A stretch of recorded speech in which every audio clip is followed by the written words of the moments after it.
fat is great. I'm talking the kind you eat. It fills you up, makes you happy, and tastes awesome. It's the type of fat and where the fat comes from that is key to understand. The basic rule of thumb is animal fats minus fish oil are not as good as vegetable fats. In fact, there's a recent buzz around coconut milk like so delicious.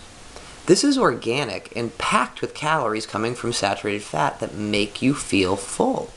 However, unlike the animal-derived saturated fats that the body recognizes to be stored for energy, the majority of saturated fats in coconut milk are MCFAs, medium-chain fatty acids. And you don't need to know that in order to enjoy a cup of this. MCFAs are utilized immediately for energy. Without the sugar crash of simple carbs, So Delicious coconut milk is great for those looking for a quick drink of energy that fills you up. It's good on cereal, but my favorite is a cold and creamy glass by itself. And this isn't just a sales pitch for So Delicious coconut milk.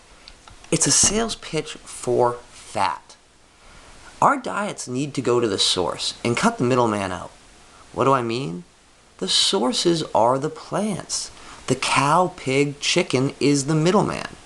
If you think about from the sun to you, it's not hard to see how a plant eating it directly is much closer to the energy from the sun than eating the meat which ate the plant which came from the sun.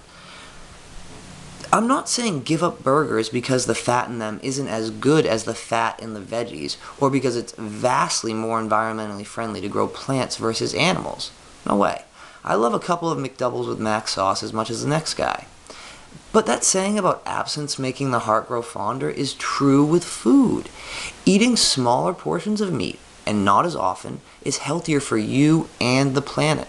The startup cost, in terms of both real money and less quantitative costs like environmental repercussions, to get food from plants, that's grains, legumes, and a lot of root vegetables, to the shelf is never as high as meat. The exception can be fresh veggies, which often are seasonal, and most should be eaten seasonally. If people eat seasonally and locally grown food and less meat, then the growing standards on everything would improve.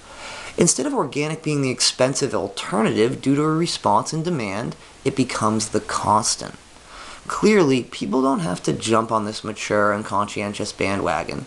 This is America, so liberty and freedom is ours. But freedom is the much smaller part of the mantle of being American. Freedom allows, without some authority demanding an accord of action, the individual the chance to do the right thing and choose responsibility. Being responsible, or at least trying to act in accord with a responsible lifestyle, is serving your country every day. Eating in this manner has a multi-tier benefit beyond being healthier physically and mentally. By eating food that doesn't always send you crashing for energy or uncomfortably unsettled while in the bathroom, you will be happier. I will not expound too far here, but the value of having a healthy relationship with poo is something those who have it take for granted, and those who don't suffer awfully. White flour is the crappy crapper's conundrum. Even eating meat almost every day, however in smaller portions half the time, and in more indulgent portions the rest, is more sustainable in terms of the planet and you than the current modus operandi. Private and government-subsidized insurance is also better off. An ounce of prevention equals a pound of cure.